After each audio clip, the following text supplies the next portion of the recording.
Hello friends, स्वागत है आप सभी लोगों का हमारे YouTube channel easy steps technology में। दोस्तों, आज के इस वीडियो में हम लोग सीखेंगे कि पाइथन में हम वेरिएबल्स को कैसे डिक्लेयर कर सकते हैं। वेरिएबल कितने टाइप के होते हैं, है ना। और साथ ही साथ हम ये भी देखेंगे कि वेरिएबल को डिक्लेयर करने का जो सही तरीका होता है वो क्या होता है ना। और इसके अलावा भी हम ये देखेंगे कि किसी भी वेरिएबल यानी कि उसमें हमने कोई भी डेटा अगर कंटेंट किया हुआ तो उसके टाइप को कैसे हम देख सकते हैं, कैसे चेक कर सकते हैं, है ना। तो ये सारी चीजें हम इस वीडियो में देखने वाले हैं। तो वीडियो को आप लोग लास्ट तक जरूर देखिए। और वीडियो अगर आपको पसंद आता है तो वीडियो को लाइक करिए। और अगर आप चैनल पे नए हैं तो चैनल को सब्सक्राइब जरूर करिए। ओके, तो चलिए वीडियो को स्टार्ट करते हैं। सबसे पहले जैसा कि आपको पता है कि हमें किसी भी मतलब कोडिंग, है ना, किसी भी लैंग्वेज में अगर कोडिंग करनी होती है तो वहाँ पे हम एक फोल्डर बनाएंगे, फिर वहाँ पे हमारी सारी फाइल्स होती है ना। तो यहाँ पर भी हमारे पास एक फोल्डर है जिसमें हम पाइथन के सारे कोडिंग्स करने वाले हैं, है ना। और इसको मुझे क्या करना है, वीएस कोड से ओपन करना है। तो वीएस कोड एक्चुअली मैंने ऑलरेडी यहाँ पे ओपन कर रखा है। तो यहाँ पे हम आते हैं। ये हमारा पिछले वीडियो का जो भी ट्यूटोरियल था वो वाला है ना। हमने आज के लिए एक नया सा बनाया हुआ है। और इसमें हमें क्या करना है, अपने सारे कोड को लिखना है, फिर उसको एग्जीक्यूट करवाना है ना। तो सबसे पहले हम बात करते हैं कि ये जो वेरिएबल्स होते हैं वो क्या होते हैं। मैं आपको बताऊं, वेरिएबल एक टाइप के कंटेनर्स होते हैं। अब कंटेनर आप समझोगे नहीं कि कंटेनर क्या होता है। समझो कि एक कार्टून है ना। एक हमारे पास एक कार्टून है या फिर एक बैग है ना। अब उस बैग में हमें कुछ सामान रखते हैं। तो आप चाहो तो उसमें जो भी सामान उसमें आ सकता है आप रख सकते हो ना। तो जो बैग होगा, बैग को पहचानने के लिए मान लो हमारे पास मल्टीपल बैग्स हैं। तो उसमें से हमें किसी एक बैग को पहचानना है कि ये कौन सा बैग है और ये कौन सा बैग है ना। तो इसके लिए हम क्या करते हैं, हर एक बैग का कुछ ना कुछ साइन या फिर नाम लिखेंगे ना कि ये इस नाम का है, ये इस काम के लिए है सर, है ना। तो इसी तरह से हम कंटेनर्स यानी कि वेरिएबल्स डिफाइन करते हैं। और उन वेरिएबल में समझिए कि हम क्या करते हैं, डेटा को स्टोर करवाते हैं, है ना। अब वो डेटा हमारा किसी भी टाइप का हो सकता है। जैसे कि नंबर हो सकता है, वो स्ट्रिंग हो सकता है ना, वो आपका बुलियन हो सकता है, ठीक है ना, फ्लोट हो सकता है, इसमें से कुछ भी हो सकता है। बट जो कंटेनर है उसका कोई टाइप नहीं है ना। उसमें किसी भी टाइप के डेटा को आप कंटेन कर सकते हो। ओके। तो अब हम यहाँ पे उस चीज को एक बार ऐसे प्रैक्टिकली देख लेते हैं। जैसे एक्स नाम का एक मैंने कंटेनर बना। अभी तो इसमें कुछ नहीं है, मैं इसमें 4 को मैंने डाल दिया, है ना। अब अगर मुझे ये चेक करना है कि एक्स में 4 जो वैल्यू है वो असाइन हुई कि नहीं, तो इसके लिए हम प्रिंट लिख सकते हैं। और जैसे ही प्रिंट लिखेंगे और यहाँ पे हम एक्स को डालेंगे, और फिर अब बारी आ गई हमें कोड को रन करवाना है। तभी तो हमें पता चलेगा कि हमारा जो कोड जो हमने लिखा वो सही है कि नहीं है ना। तो इसके लिए आप इस 3 डॉट्स पे जा सकते हो या टर्मिनल ओपन कर सकते हो, है ना। मैं क्या करता हूँ, कंट्रोल प्लस टैब के ऊपर जो आपके पास टिल्ड की होती है ना उसको मैंने प्रेस किया और यहाँ पे टर्मिनल हमारा ओपन हो गया। सबसे पहले मैं इस स्क्रीन को क्लियर करता हूँ। ये क्लियर हो गया। अब हमें इस फाइल को रन करवानी है और साथ में चेक करना है कि ये चीजें सही है कि नहीं। तो देखो यहाँ पे लिखना होगा आपको पाइथन और फिर वेरिएबल्स यानी कि जो मैंने फाइल का नाम था वो लिखा है और उसका जो एक्सटेंशन वो लिखा और एंटर करना है। और जैसे ही मैंने एंटर किया तो अब एक्स यानी कि प्रिंट हो चुका है आपका 4। समझ आ रहा ना। अब हम थोड़ा सा और आगे बढ़ते हैं और ये समझने की कोशिश करते हैं कि अगर मुझे एक सिंगल लाइन में मल्टीपल वेरिएबल्स को वैल्यूज असाइन करनी है तो हम कैसे कर सकते हैं, है ना। तो यहाँ पे अगर मान के चलो मेरे पास y है, z है ना, ये 3 है और मैं तीनों में अलग अलग वैल्यूज डालना चाहता हूँ, है ना। हमने 3 वैल्यूज डाले और इन तीनों को मुझे प्रिंट करा के चेक करना है इन तीनों में वैल्यू आई कि नहीं आई, है ना। तो मैंने ये इस तरह से किया और मैं सेम चीज को फिर से रन करूंगा। और जैसे ही रन करा तो आप देख सकते हो कि 4, 5 और 6 ये जो तीनों वेरिएबल्स थे अलग अलग आपके प्रिंट हो चुके हैं सीक्वेंस वाइज, है ना। तो इस तरह से आप मल्टीपल वेरिएबल्स को एक सिंगल लाइन में वैल्यूज असाइन कर सकते हो, ठीक है। अब हम बात करते हैं कि अगर मैं चाहता हूँ कि मेरे पास कुछ ऐसा एक ऐसा केस है जहाँ पे मुझे क्या करनी है कि मल्टीपल वेरिएबल्स में एक ही वैल्यू को स्टोर करवानी है, तो कैसे कर सकते हैं? जैसे मैंने x लिखा, फिर यहाँ पे y लिख देता हूँ, फिर यहाँ पे z लिखता हूँ, और फिर यहाँ पे जो भी वैल्यू मुझे कंटेन करवानी है वो लिख दूंगा। अब ये जो तरीका है, इससे आप देखो कि ये जो 6 वैल्यू है ना, वो z में भी आ चुकी है, y में भी आ चुकी है, और x में भी आ चुकी है, यानी कि तीनों में सेम चीज आपकी जा चुकी है ना, असाइन हो चुकी है। अब उसको अगर मुझे प्रिंट करा के चेक करना है तीनों को, तो मैं कॉमा करके तीनों को पे डालूंगा, और उसके बाद से इसको रन कराऊंगा। अब देखो तीनों में 6 6 की वैल्यू प्रिंट हो रही है 3 बार, ठीक है ना। तो इस तरह से हम क्या कर सकते हैं कि एक सिंगल वैल्यू को मल्टीपल वेरिएबल्स में हम डाल सकते हैं। तो अभी आपने देखा होगा कि यहाँ पे मैंने हैश लगा दिया है, तो ये ग्रीन कलर का हो गया। ये है क्या? इसको हम बोलते हैं कमेंट, है ना। कमेंट हम एक्चुअली कभी भी जब हम कोडिंग कर रहे हैं ना, उसमें कोई इंस्ट्रक्शन पास करना है, तो वहाँ पे हम कमेंट का यूज करते हैं। कमेंट एक ऐसी लाइन होती है, ऐसा कोड होता है ना, एक ऐसा लाइन ऑफ कोड होता है, जिसको जब भी हम जो हमारा प्रोग्राम होता है उसको कंपाइल करते हैं या फिर रन करते हैं, तो वो सिस्टम द्वारा रीड नहीं किया जाता है ना। वो सिर्फ हमारे इंस्ट्रक्शन के लिए होता है। जब हम लाखों लाइन के कोड लिखते हैं, तो वहाँ पे कौन सा कोड का ब्लॉक कब स्टार्ट हुआ, कब आपका एंड हुआ, उसके लिए हम इंस्ट्रक्शन दे सकते हैं। या फिर कुछ ऐसी चीज है कॉम्प्लेक्स है, उसको बताने के लिए वहां भी हम इंस्ट्रक्शन दे सकते हैं, जिससे कि हम या फिर कोई और डेवलपर अगर उस कोड को चेक करता है, तो उसको कोई भी दिक्कत नहीं होगी, वो आसानी से अपने पूरे कोड को रीड कर पाएगा और उस पर काम कर पाएगा। तो इसके लिए हम कमेंट का यूज करते हैं, है ना। अगर बात करें कि कमेंट कितने टाइप के होते हैं, तो मैं आपको बताऊं, कमेंट आपके दो टाइप के होते हैं। एक होता है सिंगल लाइन, और एक होता है multi line comment. Multi line comment मतलब ये दो लाइंस को हमने कमेंट कर दिया, तो ये हमारा मल्टी लाइन कमेंट हो गया, है ना। अगर आप सिंगल लाइन कमेंट करोगे तो वो सिंगल होगा।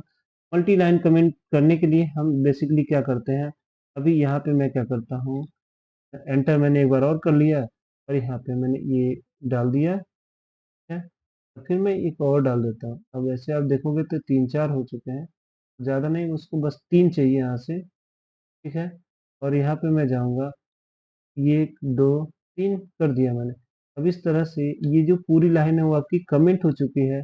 अगर मैं फिर सेम चीज़ को रन करूँगा, तो यहाँ पे हमें कुछ नहीं दिखेगा, ये कुछ है ही नहीं, जो था हमने क्या किया, कमेंट कर दिया, ठीक है ना। तो इस तरह से हम कमेंट का यूज़ कर सकते हैं अपने पाइथन लैंग्वेज में, ठीक है ना। अब हम बात करते हैं कि हमारे पास जो वेरिएबल्स होते हैं, उनको डिक्लेयर करने का जो प्रॉपर तरीका होता है वो क्या होता है। मैं आपको बताऊं, अगर आप कभी भी कोई वेरिएबल डिक्लेयर कर रहे हो, वहां पे आपको सबसे पहले ये ध्यान रखना है कि आपका जो वेरिएबल है कभी भी नंबर से स्टार्ट नहीं होना चाहिए, है ना। यानी कि वेरिएबल के स्टार्टिंग में कभी भी हमें नंबर यूज नहीं करना है। बीच में आप कर लो चलेगा, लास्ट में कर लो चलेगा, बट शुरू में नहीं होना चाहिए।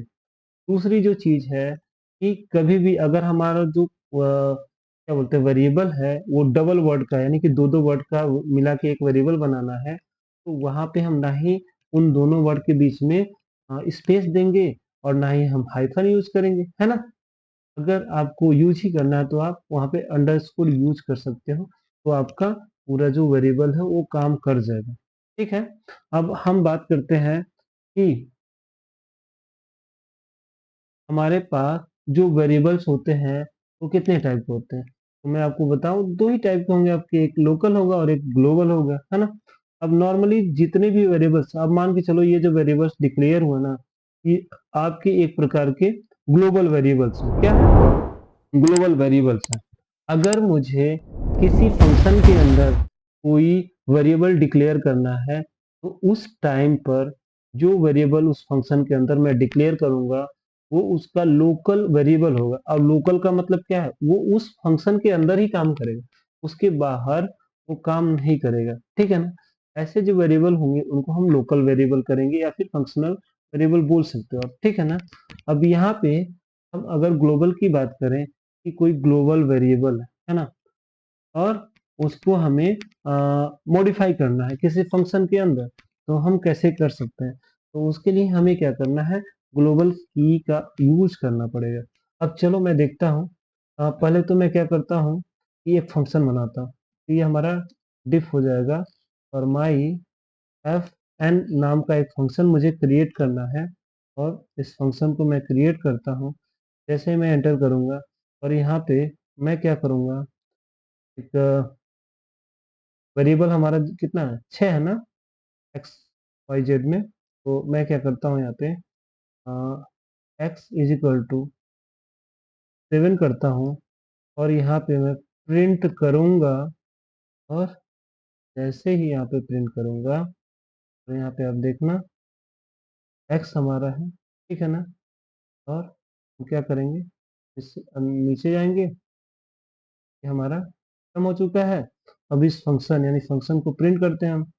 हाँ, जैसे फंक्शन को प्रिंट करेंगे तो हमें नहीं तो कॉल ही कर लेते हैं ना। एम वाई करा, एफ एन कर दिया, और मैंने ये किया। और इस तरह से मुझे अब क्या करना है, अपने कोड को रन करवाना है। जैसे ही रन करवाओगे तो आपका 7 आ चुका है ना। अब ये वाला, अगर मैं यहाँ पे इसको कमेंट कर दूं और फिर जाके यहाँ पे सेम चीज को रन करूं, तो आप देखो यहाँ पे 6 आ चुका है ना। तो इस तरह से आपका जो वेरिएबल आपने यहाँ पे ओवरराइट किया है ना, ओवरराइट का मतलब होता है कि किसी वैल्यू यानी कि किसी वेरिएबल में कोई वैल्यू पहले से ही एग्जिस्ट कर रही हो, और हमने उसको रिप्लेस करके कुछ नया असाइन कर दिया है ना। तो इसी को हम क्या बोलते हैं, ओवरराइडिंग बोलते हैं ना। ये ओवरराइड कर दिया इसको। अब आप मान के चलो कि अ, यहाँ पे मुझे GLOBAL ग्लोबल है ना, और RT लिखना है। क्या लिखना है, RT मतलब मैं कुछ भी XYZ लिख दिया, XY लिख दिया। और मैं यहाँ पे जाता हूँ और XY में मुझे अब 8 डालने हैं है ना। अब इस 8 को मैं यहाँ पे प्रिंट करवाऊंगा, और फिर उसके बाद से मुझे क्या करना है, अपने कोड को यहाँ से रन करना है। अब देखो XY में 8 आ चुका है ना। अब मैं चाहता हूँ कि सेम XY को मैं आगे यहाँ पे प्रिंट करूँ, ठीक है ना। और मैं लिखूंगा XY। अब इसके बाद से जैसे ही मैं एंटर करूंगा यहाँ पे, मैं कोड को रन करूंगा, तो आपको 8 आ गया है ना। अब देखो हुआ क्या है, इसमें इस फंक्शन के अंदर मैंने एक्स वाई नाम का एक वेरिएबल डिक्लेयर किया है ना। बट इस वेरिएबल के आगे मैंने एक कीवर्ड यूज किया, ग्लोबल। अब ये ग्लोबल कीवर्ड अगर नहीं रहता तो क्या होता, तो मैं क्या करता हूँ, इसको पहले कमेंट करता हूँ, और फिर जाके जब मैं इस सेम कोड को रन करूंगा तो आपको एक एरर आएगा, यह करके कि ये जो एक्स वाई है इसको हम पहचान नहीं पा रहे हैं कि ये क्या है ना। तो आप इस चीज से अंदाजा लगा सकते हो कि यहाँ पे ग्लोबल की का क्या इंपॉर्टेंस है ना। अगर ये ग्लोबल की हम नहीं लगाते हैं, किसी फंक्शन के अंदर कोई वेरिएबल डिक्लेयर हुआ है, तो उसको हम इस फंक्शन के बाहर यूज नहीं कर पाएंगे है ना। क्योंकि ये बाय डिफॉल्ट एक लोकल वेरिएबल होगा जो सिर्फ और सिर्फ उस फंक्शन के अंदर ही काम करेगा, बाहर तो काम करेगा नहीं, है ना। बाहर काम करवाना है तो हमें ग्लोबल कीवर्ड का यूज करना पड़ेगा। और फिर जाके अगर हम क्या करते हैं, फाइल को रन करेंगे, तो फिर हमारा वो सेम काम हो रहा है जो अभी नहीं हो पा रहा था। तो इस तरह से हम लोकल और ग्लोबल वेरिएबल में खेल सकते हैं, ठीक है ना। अब मैं आपको एक चीज और बताऊं, हम बात करेंगे टाइप कास्टिंग की, है ना। आपको मैंने पिछली वीडियो में बताया हुआ है कि जो पाइथन है वो इतना इंटेलिजेंट है, इतना होशियार है कि हम कभी भी कोई वेरिएबल अगर डिक्लेयर करते हैं या फिर कोई, है ना, तो उसमें हमें डेटा टाइप देने की जरूरत नहीं पड़ती है। क्यों, क्योंकि वो ऑटोमेटिकली उस डेटा टाइप को डिटेक्ट कर लेता है कि इसमें किस टाइप का वेरिएबल एग्जिस्ट कर रहा है ना। अब हम एक बार के लिए क्या करते हैं कि ये जो एक्स वाई है, मुझे इस एक्स वाई का जो डेटा टाइप वो चेक करना है। तो कैसे कर सकता हूँ, मैं इसके अंदर ही लिखूंगा टाइप। क्या लिखूंगा, टाइप नाम का एक हमारे पास कमांड है जिसको हम यूज करेंगे। और यहाँ पे मैं लिखूंगा एक्स वाई। अब इस टाइप के अंदर डालने से अब इसका फायदा क्या हुआ, अभी हम देखते हैं। रन किया और ये क्या बता रहा ना, ये जो डेटा है जो एक्स वाई में है वो एक प्रकार का इंटीजर वैल्यू, क्या है, इंटीजर वैल्यू। अगर हम इसको चेंज करके और इसको मैं क्या करता हूँ, एक इन्वर्टेड कोड के अंदर लिखता हूँ क्वेश्चन, है ना। अब जाके जब मैं इस चीज को फिर से रन कराऊंगा तो आप देखना यहाँ पे अब ये str आ गया। str का मतलब होता है स्ट्रिंग वैल्यू, समझ में आ रहा ना। तो इस तरह से आप देख सकते हो कि किसी भी वेरिएबल के डेटा टाइप को कैसे हम चेक कर सकते हैं। अगर हम टाइप कास्टिंग की बात करें तो टाइप कास्टिंग एक ऐसी टेक्निक है ना, जिसके थ्रू हम क्या कर सकते हैं कि किसी भी वेरिएबल की जो डेटा टाइप पहले से उसको हम चेंज कर सकते हैं, है ना। या फिर किसी भी वैल्यू के डेटा के टाइप को हम चेंज कर सकते हैं दूसरे डेटा टाइप में। और कैसे करेंगे, सपोज करो हमारे पास एक जैसे देखो मैंने लिखा यहाँ पे, हाँ, एक वेरिएबल हमारे पास होगा कि के नाम से वेरिएबल है, और इस वेरिएबल में मैं 3 रखना चाहता हूँ, 3, है ना। अब ये जो 3 है, अब मैं इसको प्रिंट करूंगा, प्रिंट करूंगा इसके टाइप को, पी वाई पी टाइप हो गया आपका, ठीक है। या फिर ए को ही प्रिंट कर लेते हैं, कोई दिक्कत नहीं। ए को हमने प्रिंट किया और यहाँ पे हम कोड को रन करते हैं। जैसे ही रन करेंगे आपका 3 आ गया ना। अब मैं जैसे ही इसके टाइप को चेंज करना चाहता हूँ तो मैं लिखूंगा यहाँ पे S T S T R हो जाएगा। और इस एस टी आर में मैं क्या करता हूँ, इनको रख देता हूँ। अब इसके बाद से जब हम इसको रन करेंगे तो आप देखो यहाँ पे 3 तो आया, बट अगर मैं यहाँ पे इसकी टाइप को चेक करने की कोशिश करूंगा तो आप देखोगे कि यहाँ पे ये इंट ना होकर एक str का डेटा टाइप ये शो करेगा, देखो दिखा रहा ना। अगर मैं यहाँ पे tr के जगह कुछ और यूज करता हूँ, जैसे एफ एल ओ टी हो गया ना, फ्लोट हो गया। अब जब मैं सेम चीज को फिर से रन करूंगा तो आप देखना यहाँ पे फ्लोट वैल्यू आ गई, है ना। यानी कि हम इस नॉर्मल से 3 दिखने वाले 3 को उसके डेटा टाइप को चेंज कर सकते हैं, है ना। और इसी जो ये जो प्रक्रिया है इसी को हम बोलते हैं टाइप कास्टिंग, है ना। तो इस तरह से हमने अपने सारे चीजों को क्लियर कर लिया, है ना। आई होप ये वीडियो आपको समझ में आया होगा। और अगर आपको वीडियो ये पसंद आता है तो वीडियो को लाइक कर दो। अगर आपका फिर भी कोई डाउट या कोई भी क्वेश्चन है तो आप कमेंट करके जरूर बताएं।